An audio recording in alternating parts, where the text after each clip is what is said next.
Hi, welcome aboard. My name is Noel. I'm the Executive Director for MOAR, and I welcome you. Hi, welcome. My name is Barbieri, and I'm the Assistant Program Director of MOAR. Welcome to our amazing team. And hi, my name is Koepper, and I'm the Director of Policy and Communications. Welcome aboard.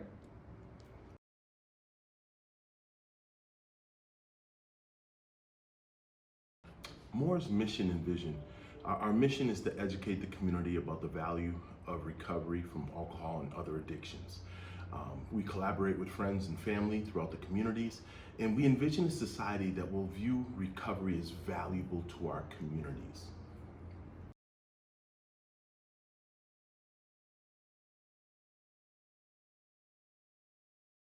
Through education, advocacy, and outreach in public spaces and policy spaces, you are helping provide a recovery-friendly Massachusetts.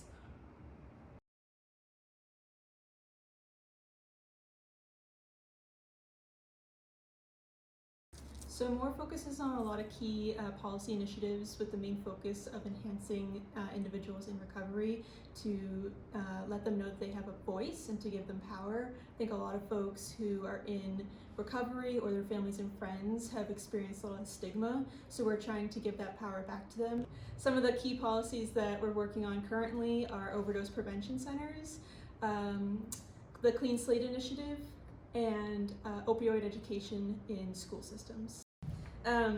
Overdose prevention centers, or OPCs as we call them, are evidence-based programs where folks can go in with their pre-obtained drugs and use safely and be supervised while they use their substances so they can be saved in case anything happens. I know this is a controversial topic, but MOAR is supporting this harm reduction measure to make sure that we lose no more lives to the disease of addiction. Another policy priority that we're working on is the Clean Slate Initiative, which has to do with CORI reform, and we believe that everyone deserves a second chance. So if you have a misdemeanor or a felony and you have served your time, we believe that your CORI should be sealed automatically upon eligibility, whether that be 3 or 7 years, depending. The last policy priority I wanted to touch upon today is opioid use education in the school systems, and this focuses on making sure that high school students receive some type of opioid education before they leave the high school system in Massachusetts in all public schools.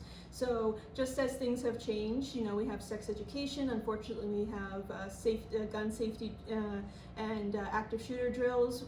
We believe that there should also be some substance use education and overdose education in the healthcare curriculum. Whether that be just one class or a whole section, it's up to the school system. So those are just some of the key initiatives that we're working on right now.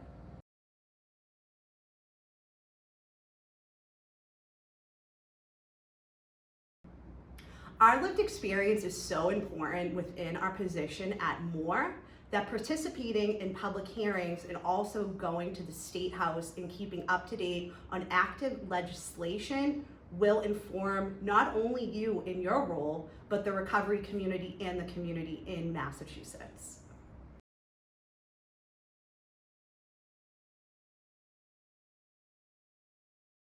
One of the most important things that we do is educate the community.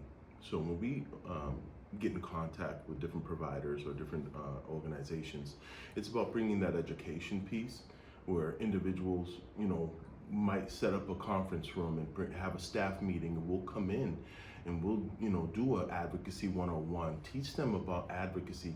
Many organizations, they work with the recovery community, but they don't actually get involved in the advocacy work. So this is where we would come in as an organization to bring that education piece to help their staff members know, to help the organization kind of come under the understanding is you're working with this community, but you're not necessarily advocating. So bringing that education piece educates the employees to say, hey, you know what? They're right. We should be getting involved in the advocacy work as well.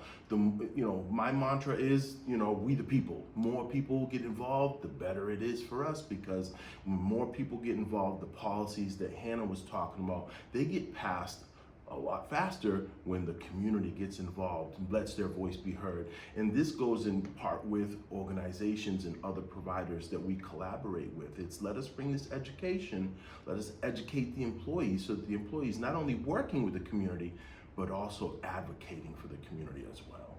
So that's kind of how we, would educate or get more providers collaborating with us to move some of these policies forward. At the recovery centers, our regional coordinators go to the recovery centers. They have this curriculum, it's called areas, addiction, recovery, education, access services. And through that curriculum, it's educating individuals in recovery. It's educating those in attendance. We have action for recovery meetings where we're educating the staff members, where legislators, judges, doctors, lawyers, attorneys, everybody, nurses. We invite them to come sit at the table, learn about what MOAR is doing, learn about what's happening at the State House. So to bring that education, we talk about the power of language. We talk about healthy relationships. We talk about leadership and recovery. These are all things that individuals that are stepping into early recovery at the recovery centers need to learn about. Judges and lawyers, language, nurses and doctors, language, how they view individuals in recovery.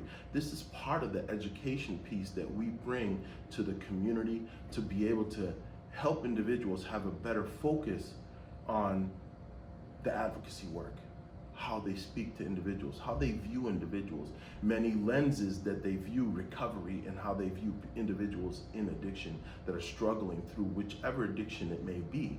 So that's part of the education piece, that Hannah's talking about. Lived experience and that advocacy through lived experience is so powerful. Welcome to the movement.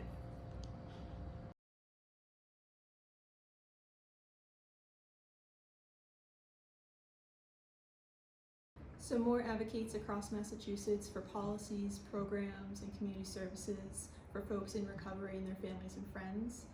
We also do a lot of other things. We work on public events. Our biggest one is Recovery Month, and that is in September. It's our biggest event of the year, and nearly 1,500 people come out across the state, and we usually gather in the Boston Common and celebrate the power of recovery and the fact that people do and can recover. And it's a really good celebration and a reminder that recovery is something that's worth striving for.